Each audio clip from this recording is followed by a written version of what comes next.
अली भाई क्या हाल है? बिल्कुल ठीक ठाक। आपका क्या हाल है? मैं ठीक ठाक हूँ। अली भाई नया साल शुरू हुआ है और हमारी नई रेजोल्यूशन है कि अब हमने बाकायदगी से हर हफ्ते ना प्रोग्राम करना है। तो ताज़ा तरीन सूरत हाल अभी अभी आपने भी खबरों में पढ़ा, अभी 5-10 मिनट पहले ये फैसला आया है पीटीआई का। तो इससे पहले कि डायरेक्ट इस फैसले के ऊपर हम बात करें, थोड़ा सा पीछे से बात शुरू करते हैं कि इमरान खान साहब जो जेल गए हैं। तो हमारे आज का इस मौजू है पाकिस्तान के आने वाले इलेक्शन, पाकिस्तान की आइंदा सियासी सूरत हाल और पीटीआई का मुस्तकबिल। हम्म। तो इसमें हम्म। मेरा आपसे पहला सवाल ये है कि ये इमरान खान साहब का जेल जाना, क्या ये जी का जाना ठहर गया था या ये खान साहब की अपनी गलती थी? ये इसके बारे में आपकी क्या राय है? खान साहब की गलतियां तो उसमें शामिल हैं, लेकिन जो अकाबरीन सियासत है पाकिस्तान के, सबसे ज्यादा अब उनका जी उठ गया था। और इसके पीछे ना ज़ाहिर है काफी लंबी चौड़ी बैकग्राउंड है कि फौज के अपने अंदर जो कशमकश है इक़्तिदार के हवाले से, इक़्तिदार के ऐवानों में रसाई के हवाले से, उनकी जो अपनी गेम पाकिस्तान में चलती है उसका सबसे ज्यादा नुकसान जो है वो सियासतदानों को होता है हमेशा से। तो खान साहब जब तक आंखों का तारा थे तब तक तो वो जाहिर है उनको कोई चैलेंज नहीं था। कोर्ट भी उनके साथ थी, जजेस भी साथ थे, जर्नैल भी साथ थे, और अरकान असम्बली भी साथ थे सारे। लेकिन जब उनके फौज के साथ मामलात बिगड़ गए, और ये वैसे ना बिगड़े हैं कश्मीर के इशू पे, ये कम लोगों को पता है। अच्छा। कश्मीर के इशू पे जब बाजवा साहब ने इंडिया के साथ मामला ठीक करने की बात शुरू कर दी और नो वॉर पैक्ट की बात शुरू कर दी, तो शाह महमूद कुरैशी जो थे ना, उन्होंने इमरान खान को कहा कि ये गलत कर रहा है। उस बात पे ना इनका तनाज़ा हुआ और इस बात पे इनमें डिफरेंसेस आए। उसकी काफी डिटेल्स अब तो मेरे ख्याल मीडिया पे भी आ चुकी हैं। तब से फिर फौज के साथ हालात और इनकी जो सोच थी ना उसमें काफी डिफरेंस आ गया। बाजवे ने क्या किया कि बाजवे ने इमरान खान को कंट्रोल करने के लिए या इसको रिप्लेस करने के लिए उसने फिर नो कॉन्फिडेंस मूव करवा दी, और नो कॉन्फिडेंस के लिए उसने सिग्नल दे दिया। इमरान खान ने उसके ऊपर रिएक्ट किया। उस रिएक्शन में फिर आपको पता है, फिर असेंबली भी इन्होंने एक दफा तोड़ दी, जिसमें कासम सूरी का जो फैसला है वो फिर मुतनाज़ फैसला था। सुप्रीम कोर्ट ने उस फैसले को कालअदम करार दे के नो कॉन्फिडेंस मूव जो थी वो प्रोसेस करवाई, इनकी हुकूमत चली गई। उसके बाद खान साहब ने पूरा एक बयानिया बना लिया और अमेरिकन साजिश उसके अंदर आ गई, साइफर आ गया।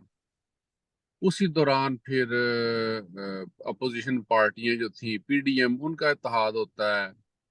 आर्मी के अपने अंदर धड़ेबंदी आ जाती है। फैज हमीद, ये लोग चाहते थे कि भाई फैज हमीद को अगला आर्मी चीफ बनाया जाए। अपोजिशन नहीं चाहती थी कि फैज हमीद जो था वो आर्मी चीफ बने, क्योंकि उनका ख्याल था अगर वो आर्मी चीफ बन गया तो इमरान खान तो अगले 10 साल नहीं जाता फिर ना। तो दोनों तरफ से डर्टी गेम ही कहना चाहिए, डर्टी गेम हो रही थी। सही। तो सही। उसमें फिर जिस खिलाड़ी के जो पत्ते ज्यादा उसने अच्छे तरीके से खेले, जिसने ज्यादा अच्छे तरीके से सारी चीज को मैनिपुलेट किया, वो कामयाब हो गया। जो अ, पीटीए के हमदर्द हैं वो जाहिर रखेंगे इनके साथ ज्यादती हुई है, जो दूसरे सही। हमदर्द हैं वो कहेंगे उनके साथ ज्यादती हुई है। क्या इमरान खान का हटाया जाना एक जमहूरी अमल था? आना भी गैर जमहूरी था, जाना भी गैर जमहूरी था। जमहूरियत इस मुल्क में है ही कोई नहीं ना। ओके। ओके। जिस तरीके से आए थे 18 में, आज जो फैसला आया है अभी इसका, काजी फायज ईसा का, आज मैं सारा दिन वो कोर्ट प्रोसीडिंग देखता रहा हूँ। जी। प्रोसीडिंग से पता चल रहा था कि ये फैसला क्या आएगा। वो अब हम उसमें दो प्रोसीडिंग पे भी बातें हैं। बाद में बात प्रोसीडिंग पे भी बाद ठीक। में बात करते हैं। ओके। तो क्या मेरा क्वेश्चन था कि अच्छा आपने कहा कि आपने उसका जवाब दे दिया। अच्छा।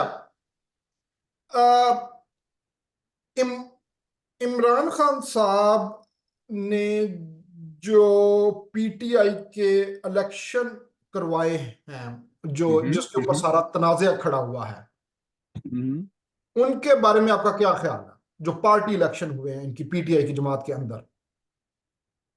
पीटीआई के अंदर जो इलेक्शन हुए हैं ना, वो इनको सबसे पहले नोटिस गालबन मई 21 में आया था कि आप इंट्रा पार्टी इलेक्शन करवाएं। हम्म खान साहब जो थे ना, जो उनकी उस्ताद तबाह है या जो उनका जो मजाज है, वो कोई ऐसे कानूनी और इतने डिसिप्लिन्ड आदमी नहीं है इन मामलात में। काफी कैजुअल किस्म की पर्सनैलिटी है, एक जरा प्लेयर बंदा जिस किस्म का उसका माइंडसेट होता है। हम्म इनको 3 नोटिस गालबन आए हैं, 2 या 3 नोटिस इलेक्शन कमीशन की, इन्होंने इंट्रा पार्टी इलेक्शन नहीं करवाए। ये कहते हैं कि कोविड की वजह से नहीं करवाए हम्म उस वक्त 21 में गालबन। हम्म तो बहरहाल बाद में करवाए जा सकते थे, ये बात नहीं कि उनको आप मुकम्मल अवॉइड करते या करना चाहते थे, करवाए जा सकते थे इंट्रा पार्टी इलेक्शन। जब इस हम्म, किस्म की बेजाब्तगी हो तो अदालतें भी मजबूर होती हैं कि उन्होंने तो कानून के मुताबिक फैसला करना। अब जो फैसला आएगा या जो भी आया, अगर आप प्योर लॉ को देखें तो उसके मुताबिक तो दुरुस्त इलेक्शन कमीशन ने कहा कि इन्होंने इंट्रा पार्टी इलेक्शन नहीं करवाए, और अगर करवाए हैं तो हम्म, उसके अंदर बेजाब्तगी है, और उस बेजाब्तगी की शिकायत जो है वो पार्टी के इब्तदाई बानी रुकन या अरकान कर रहे हैं।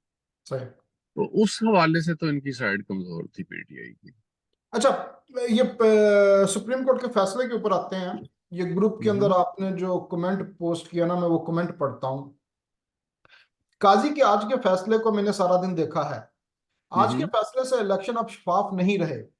काजी को हम्म मैंने इलेक्शन करवाने का क्रेडिट दे रहा था, मगर आज के फैसले ने साकिब निसार के शेर के निशान वाले फैसले को दोहरा दिया है, जो सरासर गैर अखलाकी और गैर आईनी है। हम्म। ये आपका तबसरा है इस फैसले के बारे में। कुछ मजीद आप इसको एलेबोरेट करेंगे कि इस फैसले के अब क्या नताइज निकलेंगे आगे इलेक्शन पे? ये सबसे बड़ी बात ये है कि देखो जी, जो भी सियासी पार्टी होती है ना, हम्म और जब आप उनसे उनका निशान छीन लेते हैं, हम्म तो उसके जितने भी कैंडिडेट्स हैं पूरे मुल्क में, हम्म उनका कंडक्ट जो है ना आगे, वो बड़ा मुश्किल होता है। ये बाकी ममालिक में निशान नहीं होता। बाकी ममालिक जो पढ़े लिखे मुल्क है, वहां पे तो नाम होता है ना, पार्टी का नाम होता है या कैंडिडेट का नाम होता है। हम्म ये जो निशान दिया जाता है, इसलिए दिया जाता है कि हमारे मुल्क में लोग अनपढ़ हैं ज्यादातर, या नहीं वो पढ़ सकते, कैंडिडेट का नाम नहीं पढ़ सकते। अब जिस तरह के लोगों की कौमें हैं, जातें हैं, आगे से उनके तखल्लुस हैं, वो तो पढ़े नहीं जाते। हम्म तो वो सबसे ज्यादा प्रॉब्लम होता है वोटर को, कि वो अपने उम्मीदवार या अपनी पसंदीदा पार्टी के निशान को हम्म समझ ही नहीं पाता कि वो कौन सा। अब अगर इनके अगर 100 अरकान अब खड़े होंगे आजाद हैसियत से, हम्म तो इसका मतलब है 100 के करीब उनको इंडिपेंडेंट निशानात दिए जाएंगे। कोई यकजहती नहीं होगी, कोई हारमोनी नहीं होगी, कोई एक निशान नहीं होगा कि भाई ये हमारी पार्टी का निशान है। और सबसे बड़ा उसका नुकसान ये है कि वो सारे अब खड़े होंगे आजाद हैसियत में। कल को उन सब में से सबको तो नहीं, बहुत से लोगों को खरीदना या उनके मफादात को इस्तेमाल करना बाकी पार्टियों के लिए बड़ा आसान हो जाएगा। तीसरा जो सबसे बड़ा नुकसान हुआ है वो ये हुआ है कि ये जो रिजर्व सीटें हैं 260 के करीब में गालबन, उनमें से जितना इनका हिस्सा बनता है हम्म तनासब के हवाले से, जितने कैंडिडेट जीत के आते हैं, वो इनको नहीं मिलेगा, जो बहुत बड़ा लॉस। पीटीआई आउट हो गई है सिस्टम से या ये सारे इलेक्शन प्रोसेस से। तो इस हवाले से एक बड़ी पार्टी हम्म जिनका पॉपुलैरिटी का ग्राफ अब काफी ज्यादा है, उनको एक निशान की खातिर या इस किस्म के मामलात की वजह से सिस्टम से या इलेक्शन से आउट करना मेरे नजदीक जमहूरी अमल नहीं है, बल्कि काफी ज्यादती है। क्या इस फैसले से जो इंतखाबात होंगे उनके मुनसिफाना होने पे शक किया जाएगा? और अगर किया जाएगा तो फिर आने बनने वाली हुकूमत की इखलाकी हैसियत क्या होगी? शक क्या, ये तो यकीन है कि ये इंतखाबात जो है वो फेयर नहीं है, लेवल प्ले फील्ड नहीं है, इसमें तो कोई शक रह ही नहीं गया। तो जब आप वन साइडेड इलेक्शन करवा रहे हैं, जैसे 2018 में हुआ था, साकिब निसार ने यही कुछ किया था ना, उसने नून लीग से निशान छीन लिया। सही। तब नून लीग की क्यादत अंदर थी, तो तब जो कुछ उनके साथ हुआ था वो भी गलत था, गैर आईनी था। आज जो इनके साथ हो रहा है ये भी गलत है, गैर आईनी है। जिस तरह 18 के इलेक्शन जो है वो मशकूक हैं, आरटीएस बैठ गया, और जिस तरीके से जो जो कुछ हुआ, तो इस दफा भी यही कुछ होने जा रहा है। कतअन शफाफ इलेक्शन नहीं है, और कतअन इनकी शफाफियत पे कोई शक जिसे कहना चाहिए ना, और इनकी शफाफियत पे कोई यकीन नहीं है किसी को, बल्कि ये 100% डाउटफुल इलेक्शन।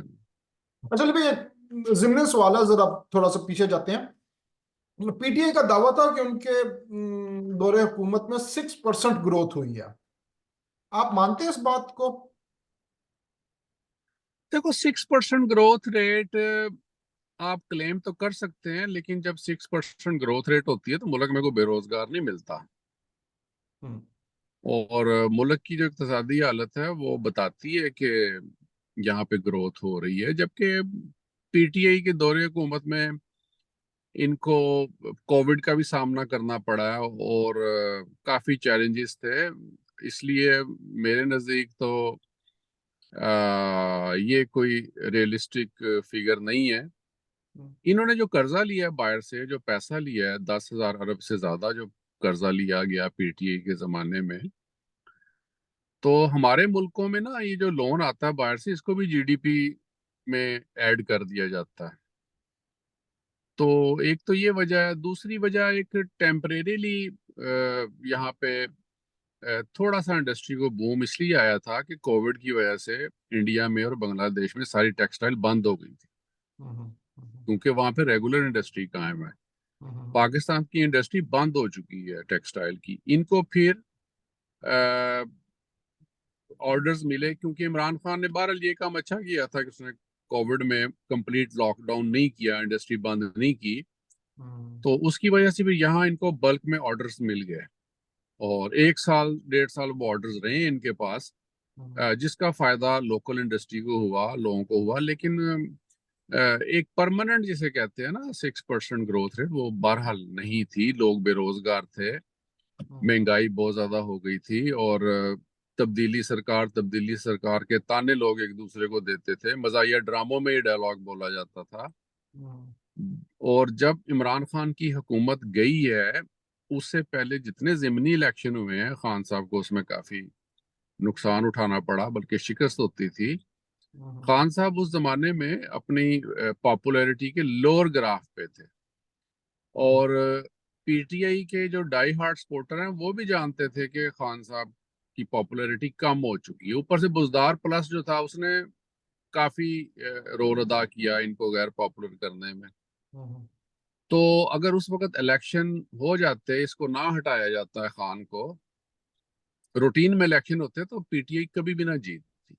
प्रॉब्लम इस मुल्क में यही है ना कि जो कोई आता है वो भी गैर जमहूरी तरीके से आता है, जो जाता है वो भी गैर जमहूरी तरीके से जाता है। इसलिए जमहूरी ताकतें, अवाम की जो सोच है या लोगों की जो पसंद है, वो कभी भी इम्प्लीमेंट नहीं होती। सही। हमेशा ही एक्सीडेंटली, मसनूई तरीके से मामला इस तरीके से पैदा कर दिए जाते हैं कि रियलिटी जो है ना, वो रियलिटी वो कहीं दूर ही दब के बैठ जाती है। खान साहब को जिस तरीके से हटाया गया, खान ने बड़ी कामयाबी से जो बयानिया बनाया, वो बयानिया उसका बिक गया। लोगों ने उसको फॉलो किया, लोगों ने अमेरिकी साजिश को वाकई हकीकत समझा कि ये साजिश है, और वो सब चीजें जो थी उनका फायदा पीटीआई को हुआ। और उसके बाद फिर पीटीआई की पॉपुलैरिटी जो है वो ज़ाहिर है बढ़ती चली गई, हत्ता कि 9 मई हो गया। तो 9 मई का सानहा इटसेल्फ एक बहुत बड़ा इनके ऊपर क्वेश्चन मार्क है बहुत से हवालों से। तो उसके बाद फिर ग्रेजुअली जिस तरीके से पीटीआई डिस्पर्स हुई है चैलेंज के अंदर, वो भी एक क्वेश्चन मार्क है कि पीपल्स पार्टी और नून लीग चलो बदतरीन भाई, मार्शल के जी जी। डिस्पर्स हुई है या डिस्पर्स किया गया? डिस्पर्स तो यार हमेशा ही सियासी पार्टियों को किया जाता है पाकिस्तान में। हम्म ये जब 18 के इलेक्शन थे उसके बाद नून लीग की सारी क़यादत जेल में थी। ये राणा सनाउल्लाह के ऊपर आपने कितने किलो हीरोइन डाल दी थी? और नहीं कोई 8-10 किलो हीरोइन डाल दी थी। वो जो एक इनका झूठा वजीर था जो कहता था अल्लाह को जान देनी है, क्या नाम था उसका, अफरीदी नारकोटिक्स वाला, उसने असेंबली में खड़े होकर तकरीर की थी, कसमें खाई थी कि ये नहीं। कहने का मकसद ये है कि सनाउल्लाह पे कितने ज्यादती हुई, जुल्म हुआ, उसने तो नहीं छोड़ी पार्टी। उसके ऊपर मुशर्रफ के जमाने में भी बड़ा जुल्म हुआ, उसकी मूछें शूछें काट दी, ज्यादती की। ये सारी क़यादत नून लीग की मुशर्रफ के जमाने में भी अंदर थी, बाद में भी पीटीआई के जमाने में भी अंदर थी, लेकिन इन्होंने पार्टी नहीं छोड़ी। तो प्रेशराइज पार्टियां होती हैं। पीपल्स पार्टी के साथ जो जो कुछ होता रहा ज़िया के जमाने में और मुशर्रफ के जमाने में, तो उन्होंने तो नहीं छोड़ी पार्टी, तो प्रेशर इन पे भी पड़ा, पीटीआई पे भी उसी तरह प्रेशर पड़ा। ये नए लोग थे सारे इकट्ठे हुए हुए, नजरियाती लोग तो नहीं थे। नजरियाती लोग जो पुराने थे वो तो खान साहब ने कब के कॉर्नर कर दिए हुए थे। तो ये नए लोग थे, जिस तरीके से वो आए थे उसी तरीके से फिर उड़ के वापस चले गए। चंद एक पुराने नजरियाती लोग भी थे इनके, वो भी छोड़ गए। क्योंकि ये 9 मई वाला जो वाकया है ना अहमद, इसमें जो मिलिट्री इंस्टॉलेशंस के ऊपर जो अटैक और उसके बाद जो शहदा के जो मुजस्मे थे, अब इसको इतनी हाइप दी गई है ना इन चीजों को।